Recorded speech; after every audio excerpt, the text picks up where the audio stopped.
آقا علیہ السلام کی مبارک زندگی سے، سیرت پاک سے آج کے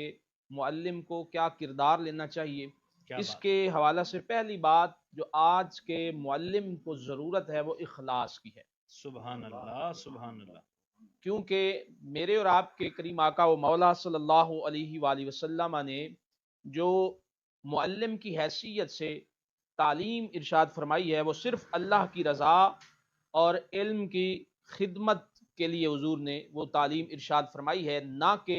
شہرت کے لیے اور نہ ہی کسی دنیاوی مفاد کے لیے۔ تو ایک معلم کو یہ ساری چیزیں، شہرت اور دنیاوی مفاد کو پس پشت ڈال کے اخلاص اور دین کی خدمت سمجھ کے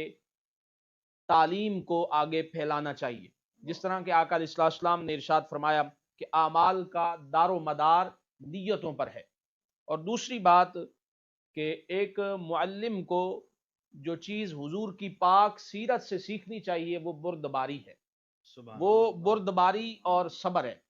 کہ ایک معلم کے پاس بردباری اور صبر کا پہلو ہونا چاہیے، کہ معلم بردبار اور صابر ہو۔ جس طرح کہ کریم آقا علیہ السلام نے حلم اور بردباری کا مظاہرہ فرمایا، میں پہلی نشست میں یہ بات کر چکا، میں صرف ایک ٹچ دے رہا ہوں کہ وہ ایک بدو جو مسجد میں آ کے پیشاب کرتا ہے، تو حضور نے حلم اور بردباری کے ساتھ اس سارے معاملے کو سمجھایا، سلجھایا، اور ایک آنے والے معلم کو ایک بہترین مثال حضور نے عطا فرما دی۔ اور تیسری بات جو معلم میں ہونی چاہیے، وہ معلم میں تیسری بات جو ہونی چاہیے وہ شفقت اور محبت ہے۔ سبحان اللہ۔ شفقت اور محبت کا پہلو ایک معلم میں ہونا چاہیے، جب تک وہ شفیق نہیں، وہ محبت اس کے اندر نہیں ہے، وہ علم صحیح طرح آگے پھیلا نہیں سکتا۔ اور ہم آقا علیہ السلام کی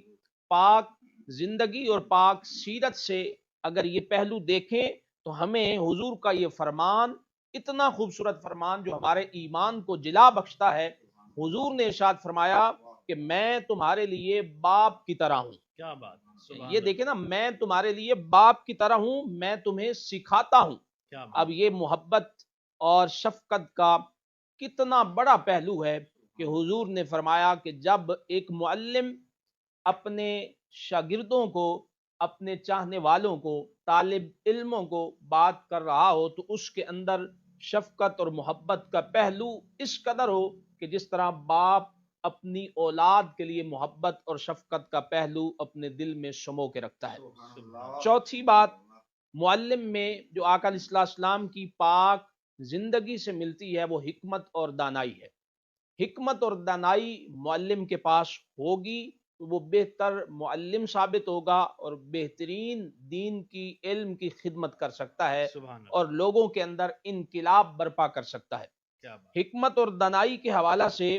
ہم اگر یہ چیز آقا علیہ السلام کی سیرت پاک سے اور رب کے قرآن سے لیں تو اللہ نے اپنے محبوب کریم رؤوف الرحیم صلی اللہ علیہ وآلہ وسلم کو سورہ النحل آیت نمبر 125 میں ارشاد فرمایا کہ اپنے رب کے راستے کی طرف حکمت اور اچھے واعظ کے ساتھ بندوں کو بلاؤ۔ سبحان اللہ۔ ادعو الی ربک، اپنے رب کی طرف بلاؤ بندوں کو حکمت اور اچھے واعظ کے ساتھ۔ تو ایک معلم کے اندر یہ چیز ہونی چاہیے کہ جب وہ تعلیم دے رہا ہے وہ حکمت سے اور خوبصورت جملوں سے تعلیم دے تاکہ سننے والے کے دل پہ یہ جملے اثر کریں، اور یہ حکمت آموز باتیں وہ تعلیم جب دے رہا ہو تو اسٹوڈنٹس، طالب علموں کی زندگیوں میں انقلاب پیدا ہو سکے۔ پانچویں بات جو ہمیں آقا علیہ السلام کی سیرت طیبہ سے سیکھنے کی ضرورت ہے، ایک معلم کو سیکھنے کی ضرورت ہے، وہ پانچویں چیز جو شاگرد ہیں، جو سامنے بیٹھے ہیں، جو مجمع ہے، ان کی ذہنی کیفیت کے مطابق بات کی جائے۔ واہ واہ واہ، یہ حضور کی سیرت پاک سے معلم کے لیے خوبصورت تحفہ ہے کہ وہ جو سامنے سامعین بیٹھے ہیں، جو سٹوڈنٹس ہیں، جو طالب علم ہیں، جو شاگرد ہیں، جو چاہنے والے ہیں، معلم ان کی ذہنی کیفیت کے مطابق، ذہنی سطح کے مطابق بات کرے گا، وہ اپنا میسج اچھے طریقے سے کنوے بھی کر سکتا ہے اور معاشرے میں انقلاب بھی لا سکتا ہے۔ اس کی مثال حضرت معاذ بن جبل رضی اللہ تعالیٰ عنہ کو جب حضور نے یمن کی طرف گورنر بنا کے بھیجا تو آقا علیہ السلام نے حضرت معاذ سے فرمایا کہ معاذ تم ایک اہل کتاب قوم کے پاس جا رہے ہو، لہٰذا انہیں حکمت کے ساتھ دین سکھانا، انہیں حکمت کے ساتھ دین سکھانا۔ وہ اہل کتاب رہے ہیں، انہوں نے سالہ سال سے اہل کتاب اور اسی دین کو اور اسی فرقے کی پیروی کر کے زندگی گزاری ہے، لہٰذا اب جب تم ان سے بات کرو تو حکمت سے بات کرنا، دانائی سے بات کرنا، ان کی ذہنی سطح کے مطابق بات کرنا، تب ہی تم ان کی زندگیوں میں اسلام لا سکتے ہو، انقلاب پیدا کر سکتے ہو۔ تو یہ آقا علیہ السلام کی سیرت پاک سے معلم کو میسج ہے، ایک